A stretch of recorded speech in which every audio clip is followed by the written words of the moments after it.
It really is. We're tackling this sweeping, unified idea that the universe, everything from the quantum level right up to consciousness operates as, well, one unified, self-regulating cybernetic system. It's a massive integration, isn't it? Yeah. We're talking Astro Cybernetics, Biocybernetics, quantum psycho-cybernetics, all rolled into one. Exactly. And the mission for us today, really, is to dig into the physical why behind it all. How does this self-organization, this autopoiesis, actually happen? Yeah. And, why maybe the second law of thermodynamics isn't the absolute final word we thought it was. Right. The idea that entropy is more like the decay state that happens after the system manages to organize itself. Precisely. Flips the script a bit. It really does. And we've got a pretty dense stack of material here, pulling together things like Jungian psychology, molecular chirality, cosmology, all pointing towards this single framework. And to really get a handle on how the universe could act like a self-correcting organism, we kind of have to start with the medium, right? The stuff this system actually operates in. Okay. So what is that medium? That brings us to the phase-shifting universal morphonic oceanic wave theory, or PSUMOT for short. PSUMOT? Right, yeah. And maybe think of it less as a totally new model and more like a crucial update to that old idea of the aether. Newton's aether. Needed something for gravity and light to travel through. Exactly. Newton knew there had to be something there, this invisible, pervasive fluid, essentially. PSUMOT tries to give that medium a concrete identity. It says dark matter is actually a quantum superfluid substrate. A quantum superfluid substrate. And the large-scale flow, the movement of that superfluid, that's what we observe as dark energy. Okay, so let's unpack this Astro Cybernetic system based on PSUMOT. If the cosmos is really about fluid dynamics, not the usual static space-time geometry, what does that actually make dark matter and dark energy? How do they work together in this picture? Well, the key is they're unified. They're basically two sides of the same coin, part of the same coherent quantum entity. Okay. The quantum superfluid substrate, that's the dark matter part, is the substance itself. Imagine a field that fills literally every corner of the universe. Right. And then the universal current, that's the dark energy part. It's simply the motion, the large-scale flow of that substance, that superfluid. And this flow, this outward motion, naturally generates the kind of negative pressure you need to explain why the universe's expansion is accelerating. Wow. Okay.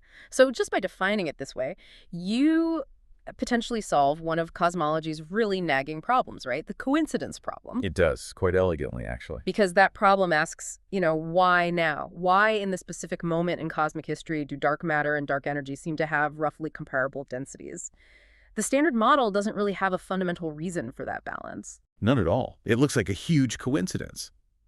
But if, as PSUOT suggests, they're just the substance and the motion of the same thing, well then, their related densities aren't some random chance. They're a predictable result of the system's dynamics. They have to coexist. You can't have the substance without the motion or the motion without the substance. They're inseparable. Okay, that makes a lot of sense. But if dark energy is the river flowing, the current, then what happens to gravity? Because if we're throwing out fundamental space-time curvature, we're rewriting the rules of attraction, aren't we? We absolutely are. In this model, gravity is redefined. It's an emergent, effective force, not fundamental. Emergent, meaning it arises from something else. Exactly. So sticking with the fluid analogy, Yeah. Ordinary matter, stars, planets, we're like impurities or obstacles within this universal current. And these impurities create local disruption or drag. Okay, like rocks in a river. Precisely. And this disruption changes the flow locally. Which brings us to this idea of acoustic gravity. The attraction we feel isn't really mass pulling on mass directly. Yeah. It's the pressure from the outside pushing things together. That's the idea.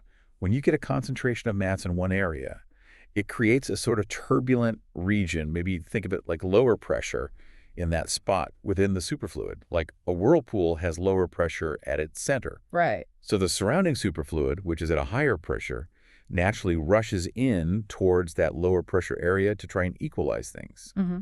And in doing so, it pushes matter towards the center of that concentration. So gravity becomes defined by this pressure gradient. Mm-hmm. It's fundamentally a push driven by the fluid dynamics, not some mysterious pull acting at a distance. That's a profound shift. I mean, for decades, Einstein's geometry of space-time curvature has been the gold standard, giving us incredible precision for things like orbits. How does this acoustic gravity idea, based on fluid dynamics, account for that same kind of precision? Does it hold up? That's the crucial test, isn't it? And PSUMO proposes that this superfluid behaves essentially according to fluid dynamics equations, like Navier-Stokes, but with quantum coherence baked in. And interestingly, recent observations, particularly looking closely at the gravitational fields around really massive objects like Jupiter, Hmm. they seem to offer some structural validation for this. How so? Well, PSEMO predicts tiny deviations from experiments with very high mass and high velocity. Why? Because the theory suggests the superfluid actually becomes denser, maybe more viscous, around really significant mass concentrations. So our classical models were essentially calculating the effects of the matter on space-time geometry. Right, the curvature caused by the matter. Whereas PLMUT is calculating the pressure difference caused by the matter getting in the way of the flow, and it's the flow itself that's the underlying constant reality. Exactly. The superfluid flow, the universal current, is the fundamental backdrop. And this leads to a really key cybernetic insight for cosmology. The universe isn't uniform.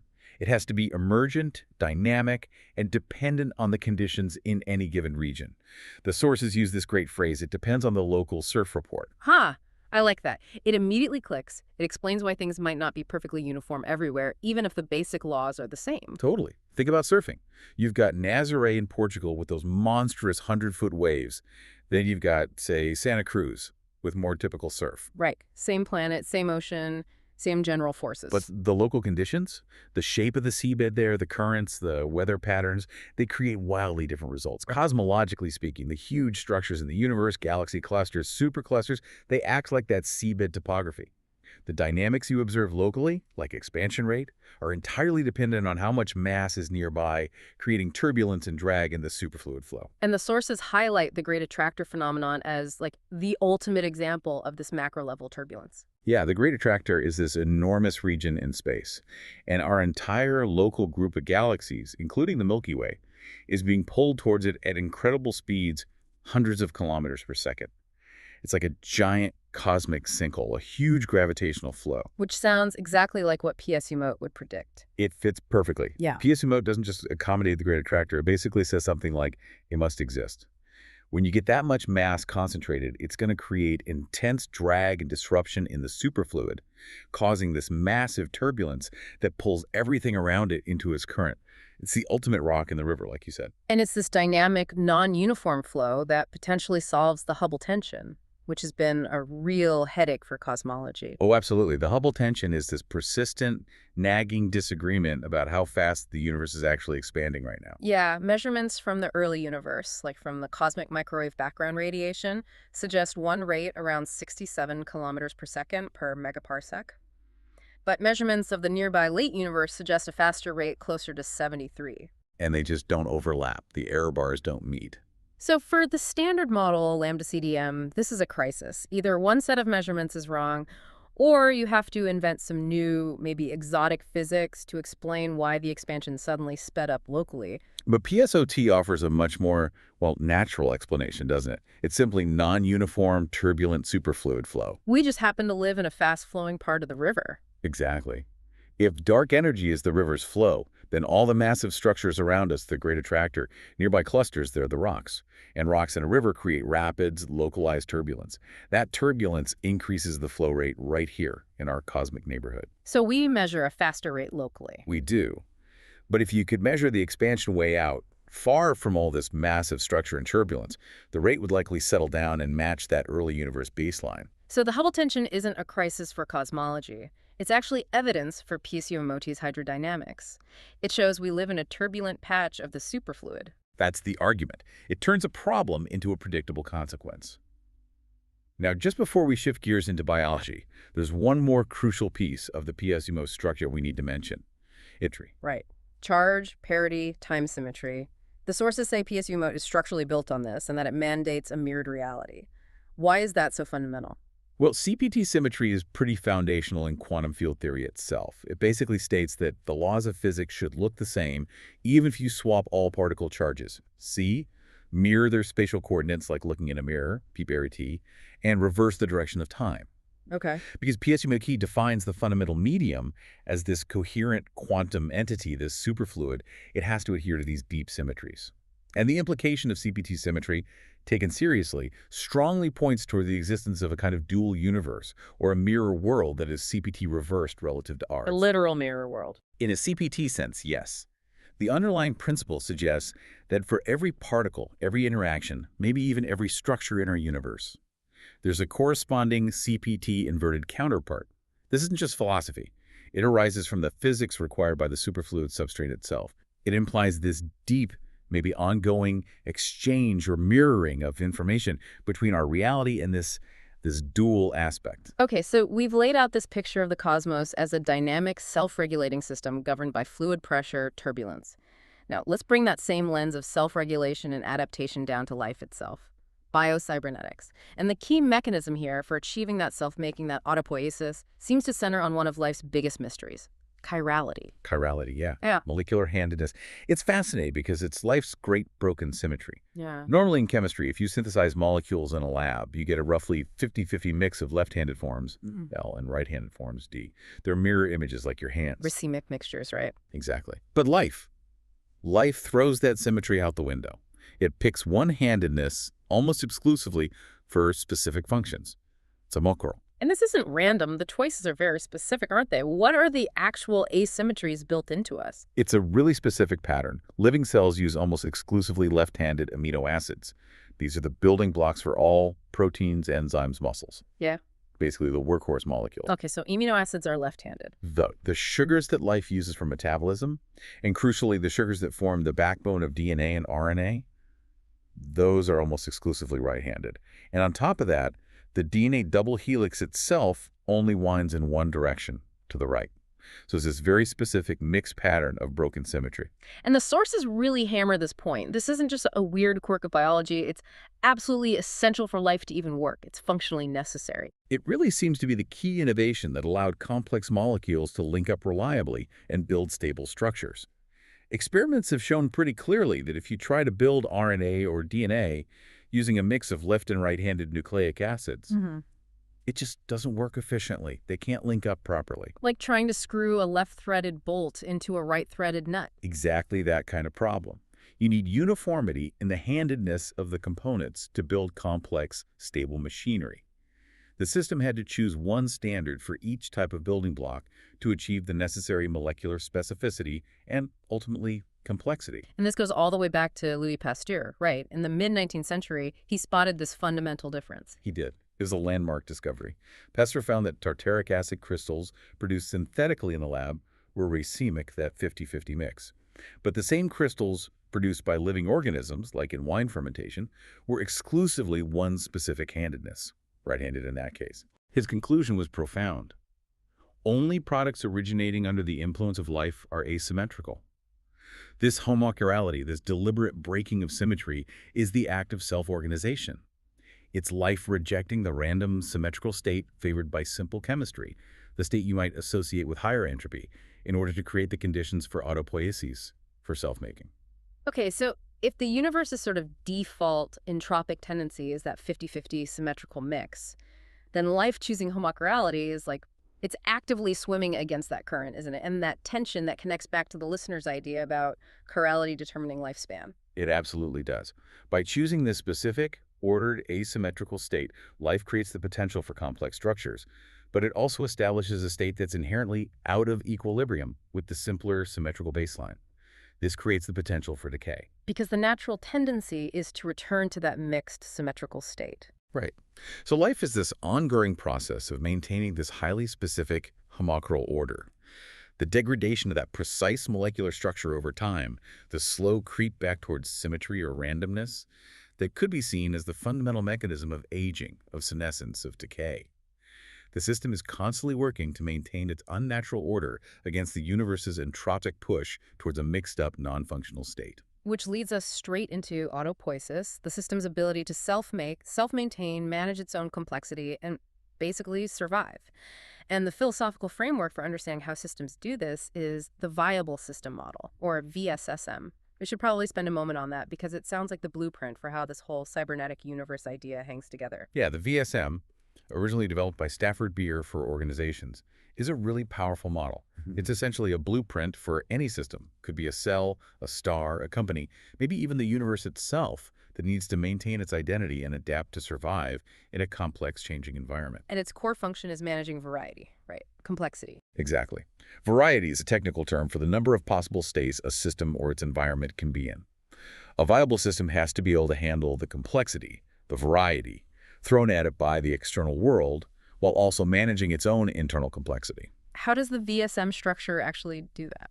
Well, it's got several interconnected subsystems, usually numbered 1 through 5, but maybe simplifying a bit. Yeah. You have operational units doing the day-to-day stuff, Yeah. System 1.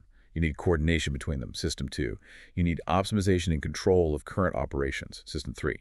Crucially, you need an intelligence function looking outwards, scanning the future environment for threats and opportunities, System 4. And overseeing it all, defining the purpose and identity, is the policy level, System 5. The key cybernetic loop is how these systems handle variety.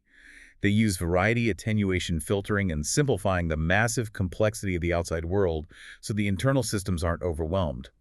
And they use variety amplification generating enough internal complexity and flexibility external challenges. It's this constant balancing act, adapting internal complexity to match external complexity that keeps the system viable, that keeps it alive. So applying that metaphor, the universe, through Piaciumovo's fluid dynamics, is trying to maintain its flow and integrity. Biology, through homochirality, is maintaining its specific molecular integrity.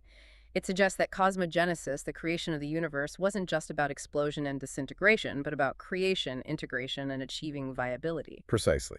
And this presents a direct challenge to the way we usually think about the second law of thermodynamics. The entropy law. Everything tends towards disorder and heat death. Right. The sources argue that the second law, while perfectly valid for describing things like heat flow in closed mechanical systems moving towards equilibrium, has been maybe over-applied. Right. Like, it's not necessarily the ironclad law governing the entire evolution of the cosmos. So entropy might be more of a local rule, or applicable only once a system starts to break down, not the ultimate destiny of everything. If not entropy, then what? Then centropy, the opposite. Centropy is the tendency towards increasing order, complexity, and structure. The argument is that all truly organic, self-organizing systems, think atoms forming stable structures, stars igniting and forging heavier elements, magnets aligning domains, life itself, are fundamentally centropic. They operate like tiny Maxwellian demons. Maxwell's demon, the hypothetical being that could sort fast and slow molecules, violating the second law by creating order out of chaos. Exactly. But the idea here is that this isn't hypothetical. It's what organized systems do.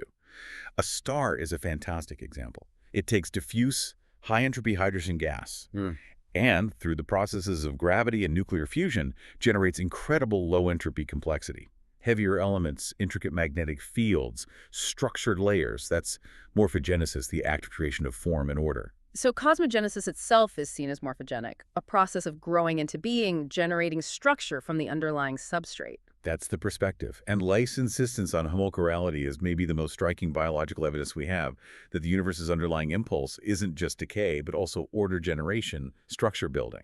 Wow. So the implication is huge.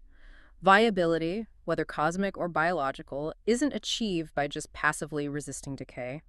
It's achieved by actively managing complexity and constantly reinforcing the specific ordered state necessary for function, whether that's the coherence of the superfluid or the precise handedness of an amino acid chain.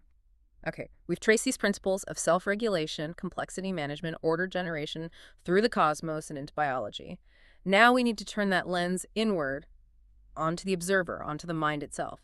Psycho-cybernetics, and the concept linking the observer to the reality they perceive here is parallax. Parallax, yeah. That's a simple idea at heart.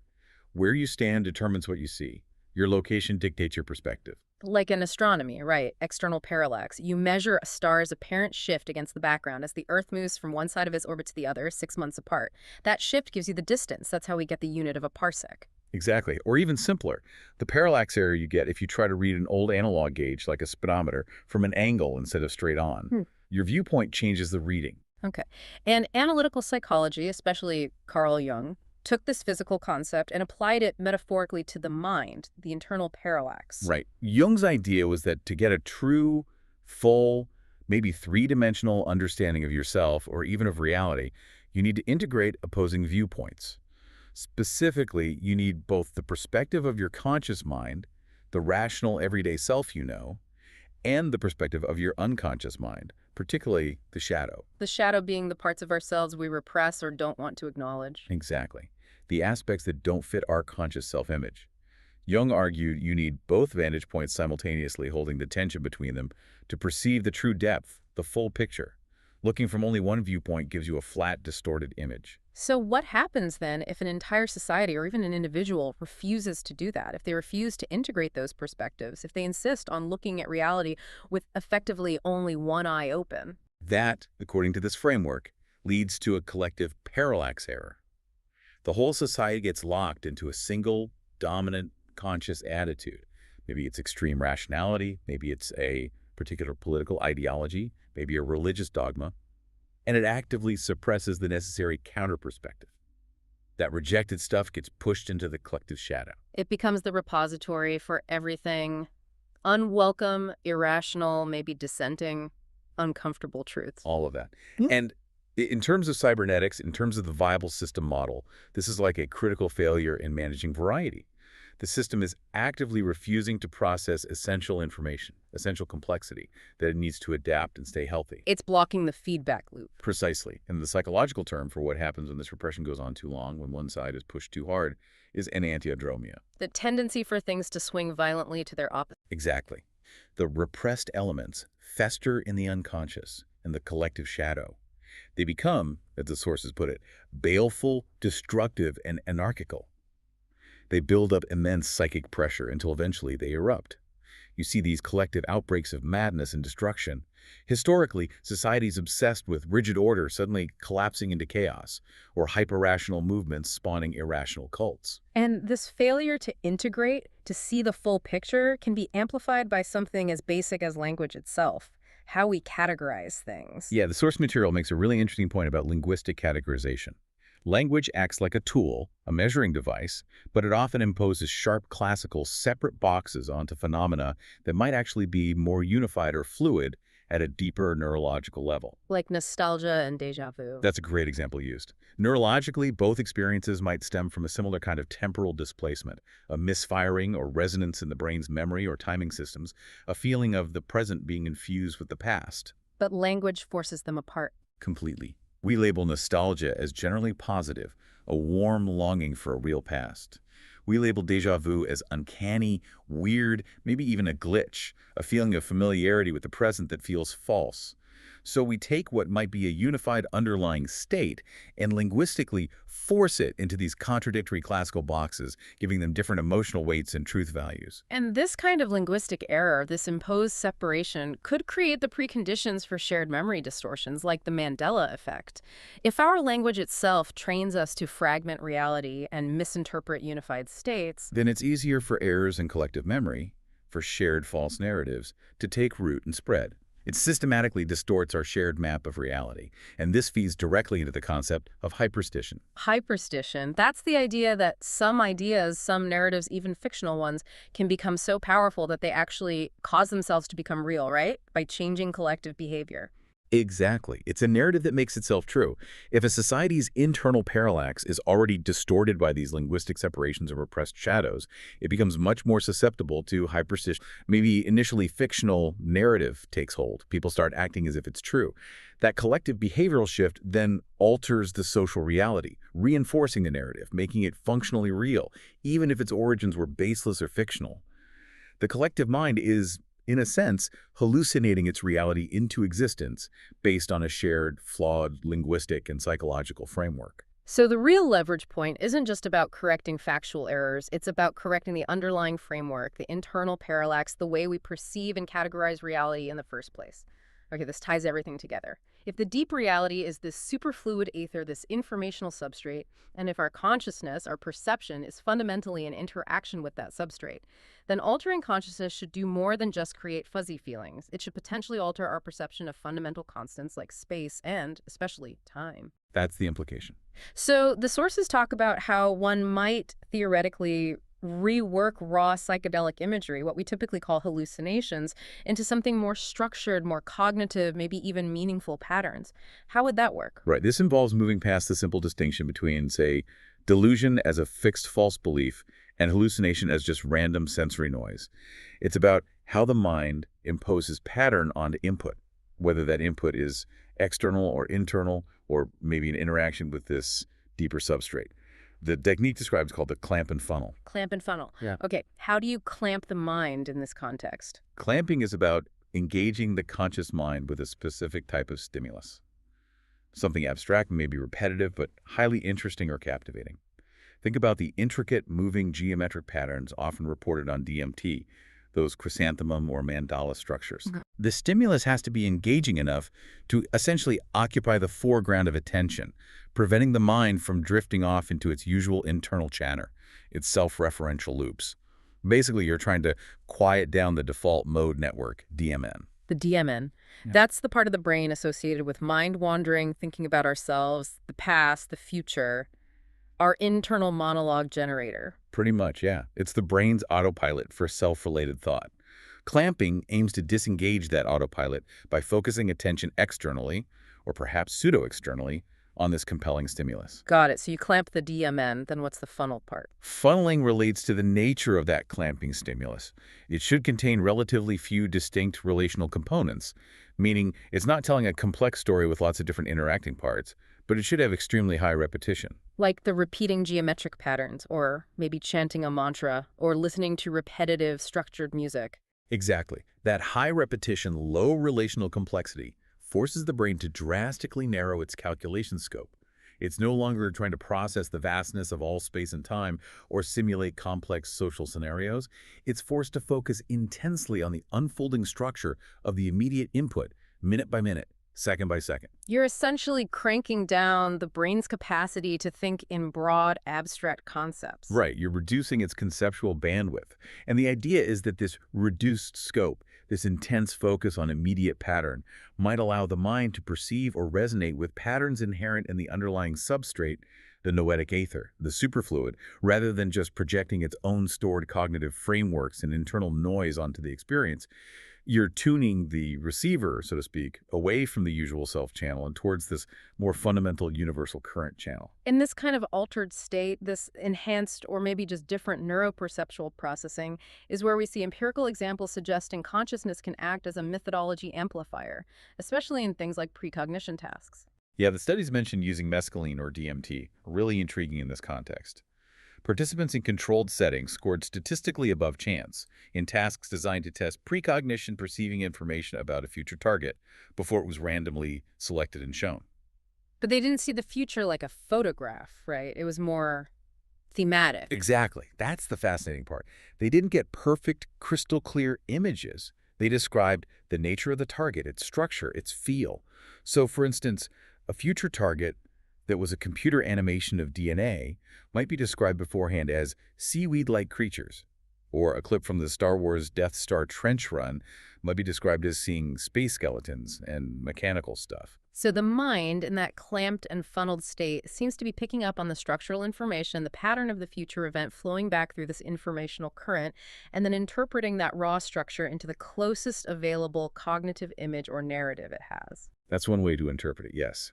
It suggests the superfluid isn't just carrying energy, but also information, maybe even across time in non-linear ways. And this leads directly to that question about subjective time dilation. The listener's example. The BMT user experiences what feels like an eternity, maybe interacts with entities, explores entire worlds, while their friend sitting with them observes only 5 or 10 minutes passing on the clock. How can PSU mode account for such a radical disconnect if time is supposed to be absolute? Well, if the universe is cybernetic and emergent, maybe time itself isn't absolute. Maybe it is dependent on the observer and their specific interaction with the local medium. That's the core conclusion drawn from this framework.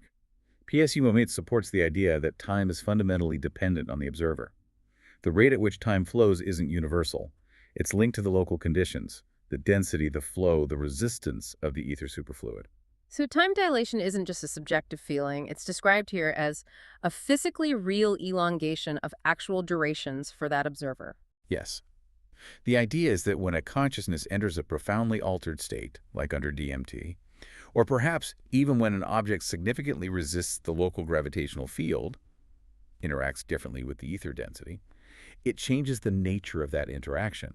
How so? The suggestion is that this altered interaction effectively allows the observer's information processing capacity, may be visualized as their memory cones and possibility cones extending into the past and future to expand.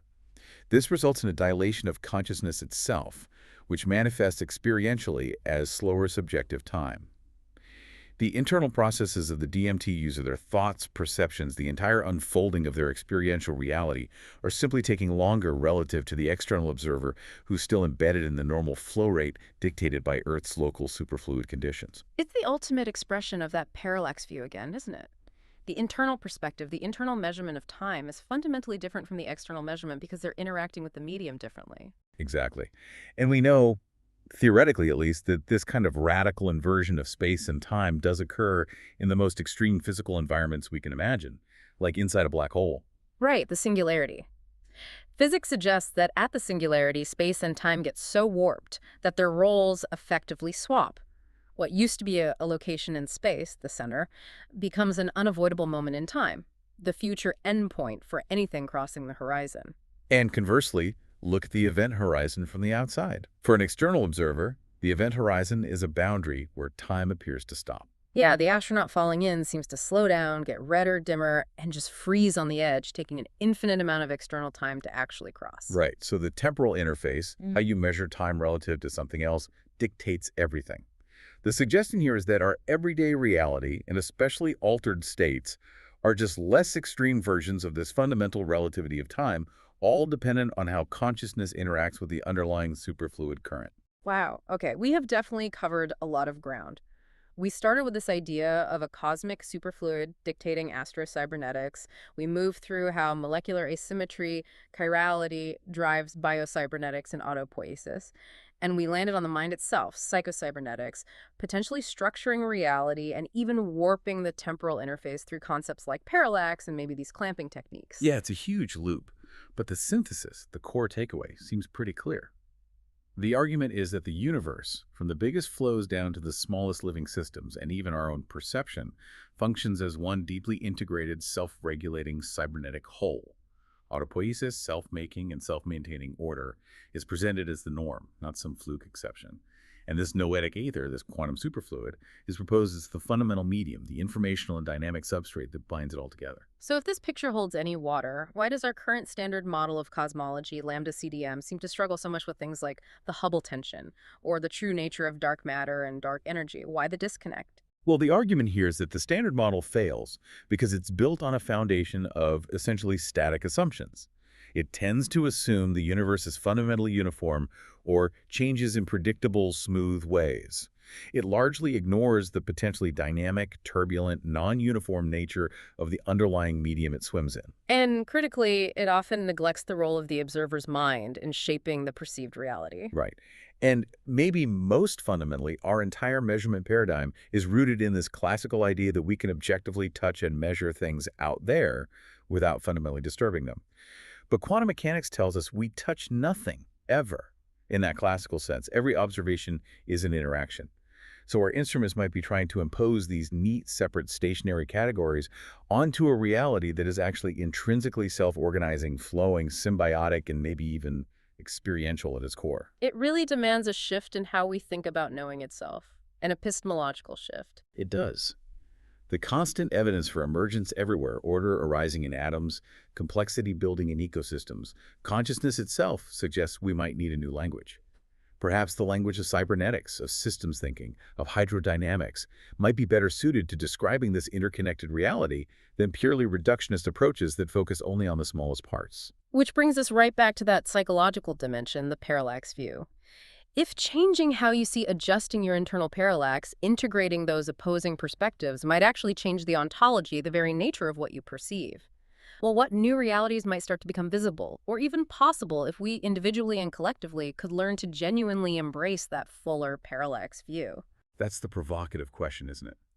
If consciousness isn't just a passive observer, but an active participant interacting with this fundamental informational current, then learning to integrate those opposites, the conscious and unconscious, the rational and the shadow, maybe even seemingly contradictory scientific models could do more than just make us feel better. It might reduce that collective parallax error, lessen the psychic pressure that leads to an antiodromia, and potentially allow us to see beyond, or even modify, the hyperstitional narratives, the shared delusions that currently shape and limit our world. In this kind of cybernetic universe, maybe true insight isn't just about seeing more, but about seeing whole. It requires integration and maybe a certain kind of courage.